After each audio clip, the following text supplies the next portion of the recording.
মহল পর্যন্ত কথা বলছেন, আমাদের পাশে আছেন, এবং সেই ভাইকে আমি অনুরোধ করছি শুধু আমাদের কথা শুনে ভাই ঢাকা থেকে উনি নিজে এখানে আপনাদের পাশে থাকার জন্য আগ্রহ প্রকাশ করছেন এবং এটার একটা সুস্থ সমাধানের লক্ষ্যে উনি সর্বাত্ম চেষ্টা চালিয়ে যাচ্ছেন।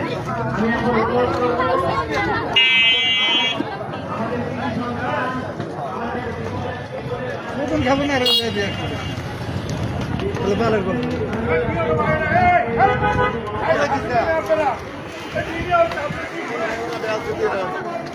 সোহেল কই সোহেল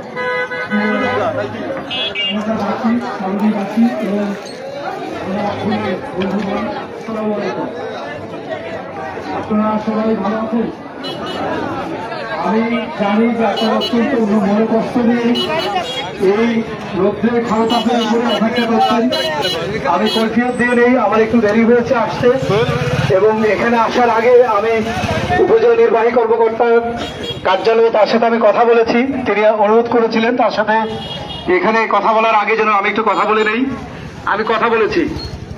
এখন যারা গণমাধ্যম কর্মী আছেন, যারা বন্ধুগণ, সাংবাদিক বন্ধুগণ যারা আছেন এবং যারা অন্যান্য মানুষ যারা আছেন, তাদেরকে আমি জাস্ট খুব সংক্ষেপে এক লাইনে আমি 1 মিনিটে আমি এখানের আইনের আসলে জটিলতা বা সমস্যাটা কোথায় বা আইনের পজিশনটা কি, লিগাল পজিশনটা কি, এটা আমি জাস্ট বলার চেষ্টা করি।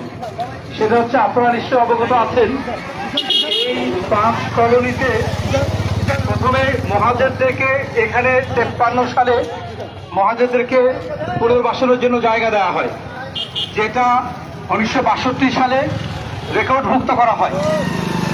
এরপরে 65 সালে এই অ্যালোকেশনগুলোর গ্যাজেট প্রকাশ করা হয়।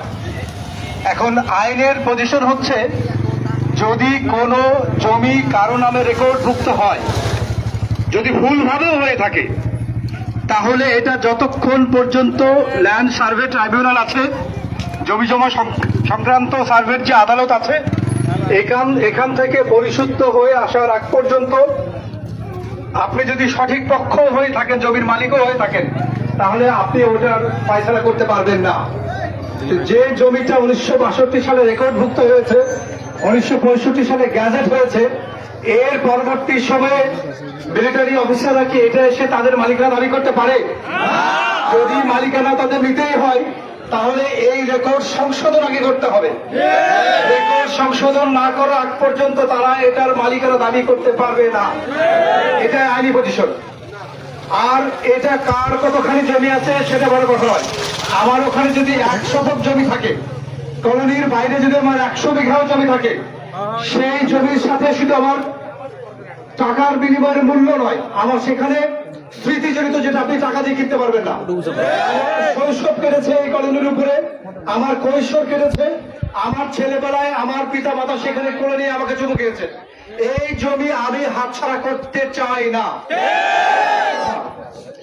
আমরা কোনো অন্যায়, অবিচার, নিপীড়ন সহ্য করব না। এর অর্থ আমরা শান্তিকামী নই তা নয়। এর আগে আমরা 2 দফা মিটিং করেছি, তাদেরকে আমরা সুস্পষ্ট বার্তা দিয়েছি যে আমরা শান্তিপূর্ণ সমাধান চাই। আমরা সহযোগিতা করতে চেয়েছিলাম, কিন্তু আমরা লক্ষ্য করলাম তারা সহযোগিতা করতে চাওয়ার পরও তারা বিভিন্নভাবে হেনস্থা করছে, নিপীড়ন করছে, ভয় ভীতি হুমকি দেখাচ্ছে, যেটা আমরা চুল পরিমাণ বরদাস্ত করবো না। আমাদেরকে এসে বলা হচ্ছে কাগজ দেখাও, আমাকে এরকম